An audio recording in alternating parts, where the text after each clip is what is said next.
Good afternoon, Sharon. It's a pleasure to meet you. We really appreciate you taking the time. Before I let you introduce yourself, I would love to just give a little bit of context for why we're talking today. Sure. So we've been sitting with entrepreneurs over the last few months, really trying to explore the topic of identity as an asset. So often we talk about the challenges that we know various entrepreneurs face, being a small business, being a business owned by a person of color, by a woman, et cetera. But we also know that there's another side to that story. And so we really wanted to use this time to explore that story just a little bit more. So with that, I would love for you to introduce yourself and tell us a little bit about your business. Sure. Thank you, Donald. It's great to be here with you. I'm Sharon Thony. I'm the founder and CEO of SLT Consulting. We're a boutique digital marketing agency, and we've been around for about 6 years, even though it feels like I just started it yesterday. We're about 50 people strong all around the world. We're a virtual team, and we work with amazing clients. Some of our clients have been Peloton, Sweetgreen, Facebook. Most of our clients, though, are small and medium-sized businesses, and they typically come to us when they're ready for their next stage of growth. So that could be wanting a new website, or maybe exploring TikTok advertising for the first time, or maybe needing a new email marketing campaign. So my team and I get to really support small and medium-sized businesses, and we really love seeing how marketing can help them to succeed in the world. My own background is in marketing, so I've worked in marketing for over 20 something years. Maybe it doesn't look like it, but it's been quite a while. And what I've loved about my own career and then becoming an entrepreneur was sort of the trajectory that it took. I didn't start off knowing that I wanted to be a business owner, and I think that's a really common thing that I hear from other entrepreneurs, especially female entrepreneurs. And so I started off my career just, working at big agencies, working at in corporate, and decided one day that I wanted to branch off on my own and see if I could do it by myself and to kind of just do it alone, like as if I was just freelancing or consulting, which is why it's called SLT Consulting, because it was just me, Sharon Lee Thony, SLT, my initials, consulting as an independent person. And then slowly things just really started to work really well. So I needed more people to help me to deliver more services. And with that, the team organically grew into a bona fide agency.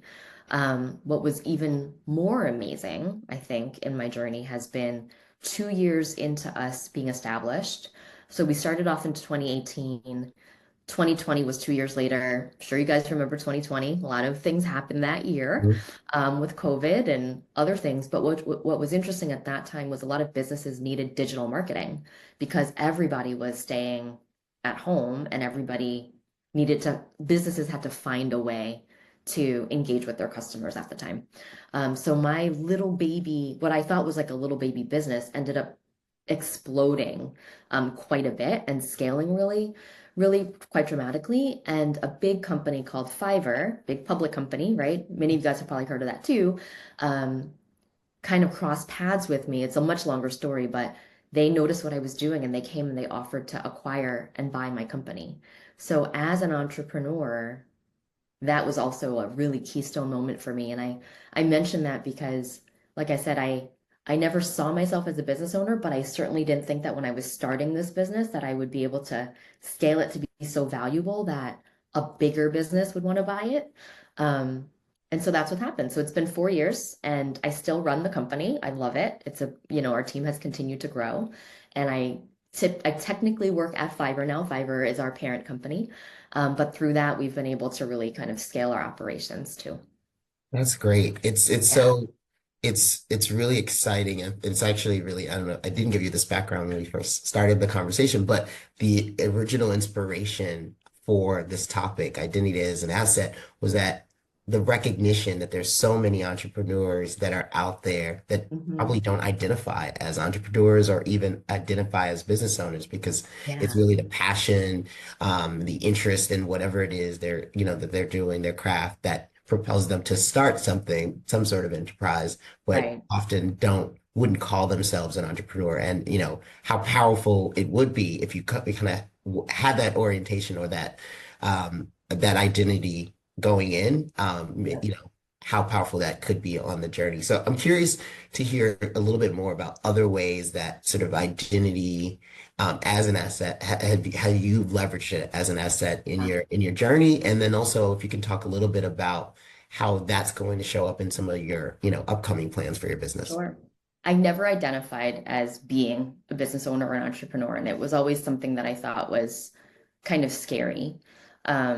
I've always identified as a female, though, and always identified as a Chinese American woman. And growing up with two very Chinese parents, they wanted me to be a doctor or a lawyer when I was, a kid.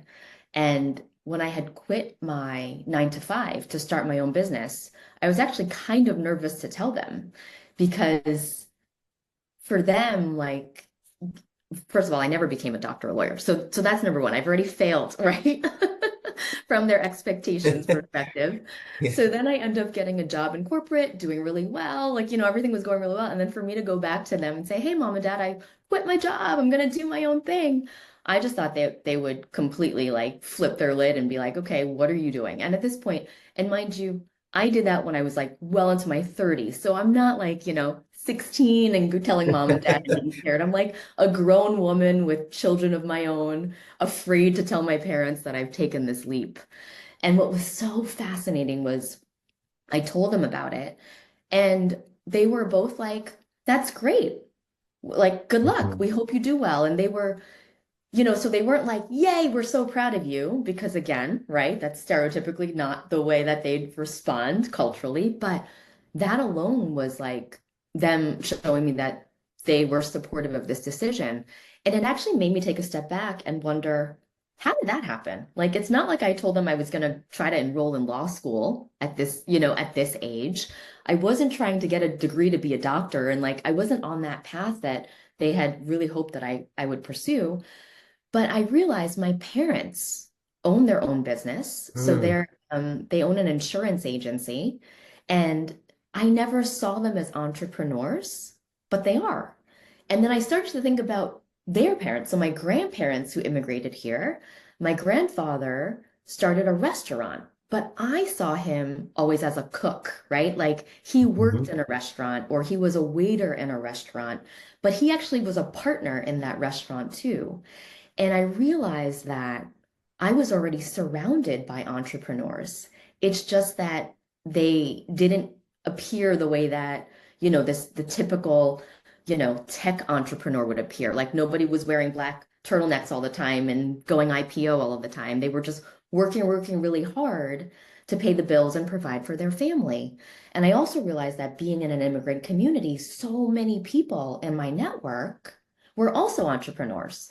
And, growing up in Chinatown, New York, like whether that was owning restaurants or owning a laundromat or owning a corner store, every single one of those business owners is an entrepreneur.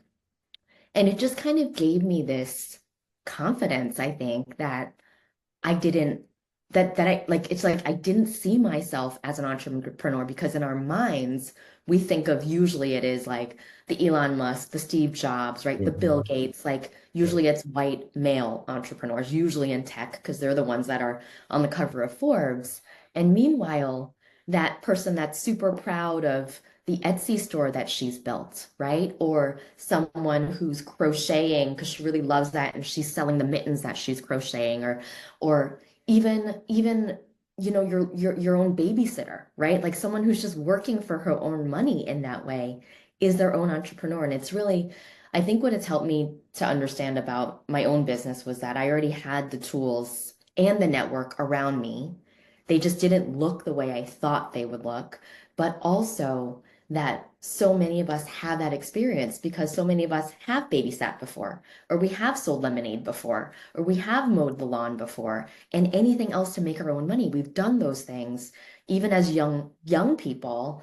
Um, and that in itself is you being your own business owner because you're setting your rates, you're getting your own clients, you're marketing your services, you're managing your budget.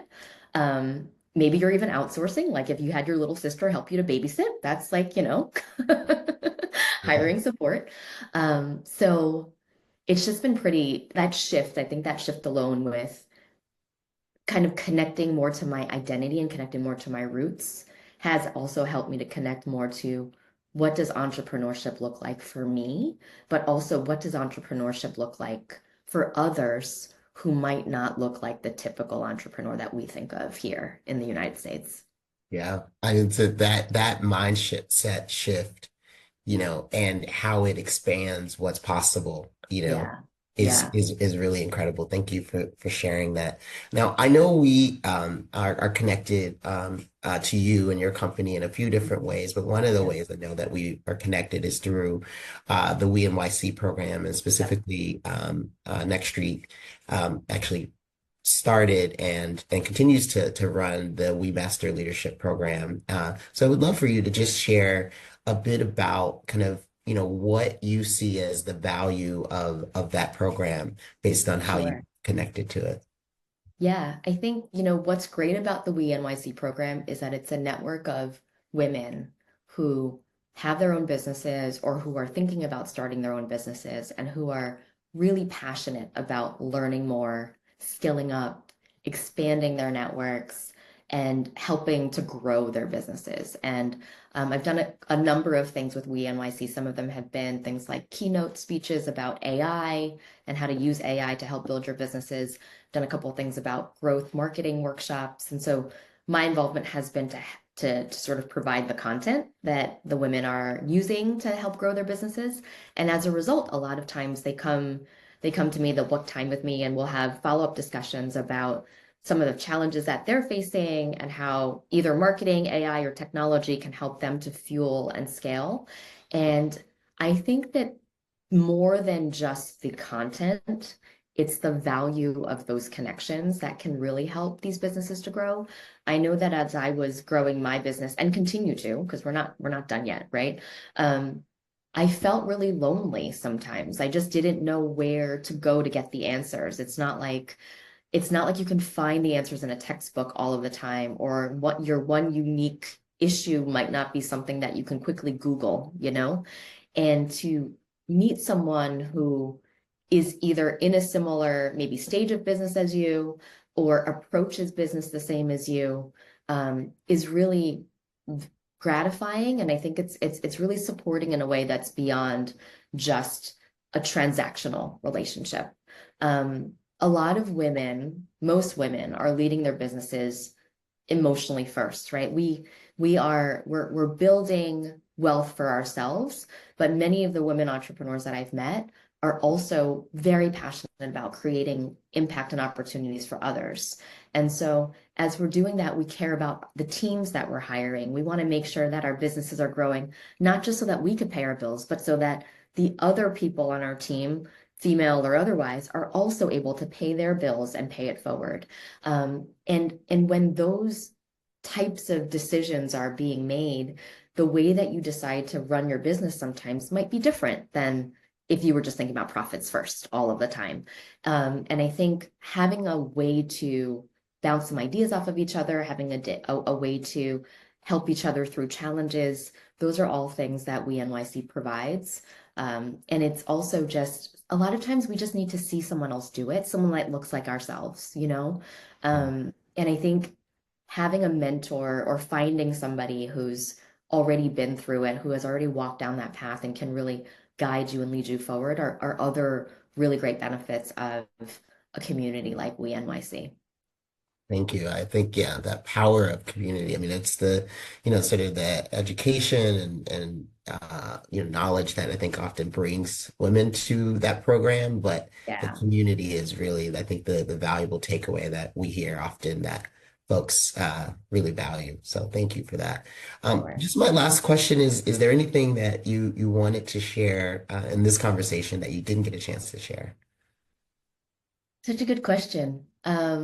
I think I would just love for every woman to keep going, right? Like I think a lot of us have dreams of maybe running our own thing one day, of maybe, starting that second. Maybe it's like you have one business now, but you want to start up another thing.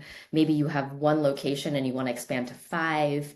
Set those big goals because you just know what will happen. The year that my company got acquired, we were doing well. I mean, we were always profitable, we were doing well. But that year I had said, I want to make $5 million. We weren't close to $5 million at all in revenue whatsoever. But I was like, we're going to make $5 million. I didn't know how. I had no idea um, what would actually get me there. And then all of a sudden, this big company came and said, we're going to buy your business. And I was like, that's how I can make $5 million, right? Well, there's a way. And so setting those, just setting those milestones for yourself, even if they seem like the dream is just way too big, I think it's really important because you don't know what you can achieve until you actually go for it. And I would just encourage every woman to go for it. I love that. That's a perfect way to end it. Thank you so Yeah, much, Sharon. We you're really welcome. appreciate it. Of course. Thanks for this time.